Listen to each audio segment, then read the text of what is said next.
Welcome back, everyone. Today I want to continue going through Mariah Carey's entire catalog with album number 14, Caution. I once again want to apologize for this video being mega late. I've been caught up with a bunch of outside events the last 2 months and finally found some time to listen to this album and get my thoughts together.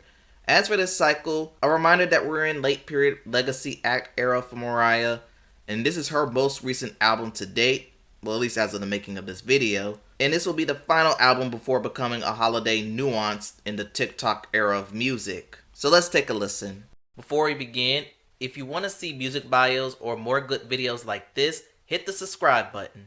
Also, I've started a Patreon account. On here you get more copyrighted material and they'll be uploaded 48 hours prior to YouTube. If you want to support or visit, link is in the description.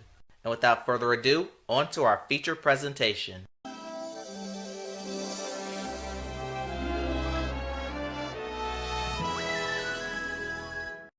The album opener, and let me ask this question. Does it sound weird that Mariah is using the F word? Maybe that's my problem. The hook isn't that strong, but the song itself isn't all bad. I love the production and the content is telling her man who broke her heart to get out and leave, and how Mariah was blinded by his false love. Again, the chorus and the swearing is what holds it back from me, and it's not a good way to start an album. This was the lead-off single for this album, and to my surprise, produced by DJ Mustard. And I find that funny given the rebirth Mustard has had in the past year for obvious reasons. But anyway, the song itself is solid. Mariah's looking for guidance for her man whenever he's with Mariah. It's low-key and what you expect in a late period Mariah song. It's fine enough. Title track of this album, and does anyone else think that this should have been the album opener? The chorus implies that proceed with caution, the opportunity. Content-wise, Mariah's waiting for her man to come to her, but she tells him to proceed with caution. Kind of feel like an advertisement for Mariah, but again, missed opportunity for this to be the album opener. It's better than GTFO. All I'm saying. The first thing that comes to mind was the Lil Kim and Lil C sample for Crush on You. This one does have some backstory, as it was allegedly aimed towards her ex-manager, and Mariah has moved on. Fine enough. There are some problems, because in the first verse, it looked like she runs out of things to say, and then she said call Ed Shapiro, which is her lawyer at the time. I feel like this song comes off as a taunt. Fans would also said that this was justified because the ex-manager was trying to ruin Mariah's life, and that failed because Mariah is still thriving and making people go broke during the holiday season. Playful taunting this is, just wish the song would have clicked more.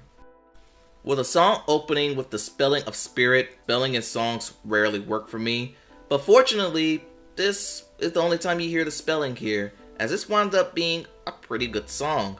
Mariah saying our love, there's no limit, and Dolla actually comes off pretty well countering Mariah's sentiments. It's a song that has an old school production feel to it, another low-key song, and despite Dolla never being my thing, I think he and Mariah pulled it off.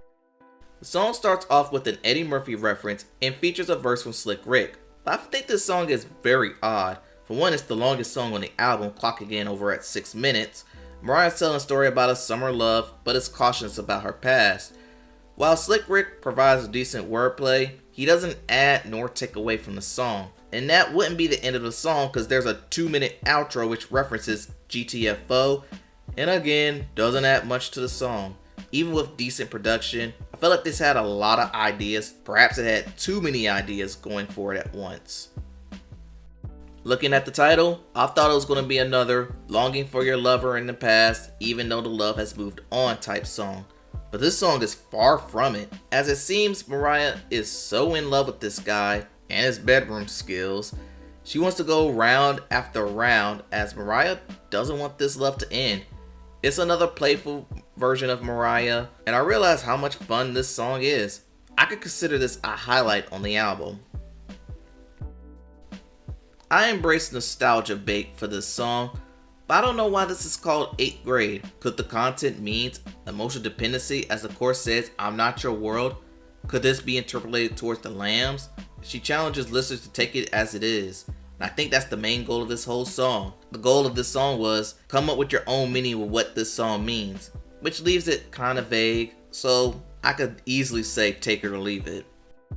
the worst song on the album. And before I talk about the song, you know it's bad when the Genius lyrics, which I used to look up, doesn't know who's singing in that second part of the first verse. They said whoever sung that was not Gunna. And speaking of Gunna, he's easily the worst part of this whole song. Saying he'll buy this girl diamonds from Chanel, how he'll take care of Mariah like a son, interpolate that as you may, and of course doesn't bode well for me at all. Adding some pretty bad production, by far the worst song on this album, deserves the title of Super Dud. But you wanna know a song that doesn't? Don't be surprised that the final song on this album is a piano ballad, and it's my favorite on the album. This is a song that highlights some of her personal struggles, with whatever that New Year's performance being one of those highlighted, but urges listeners not to let go and strive forward. Mariah has often sold this lane very well and knows how to close an album. In all, this is an excellent song, excellent closer, worth all the praise.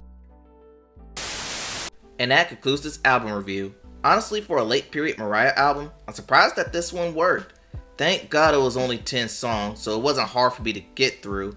So with that, a 7 out of 10 ranking is the final score, which means it's a solid album for what Mariah was trying to accomplish. And this actually concludes Mariah Carey's album cycle until she releases her newest project set for late this year or early next year. Just stay tuned for that. But for now, tell me what you think in the comments below. What is your favorite song from Caution? Don't forget to like, comment, and subscribe to the channel. Thanks for watching, and I'll see you next time.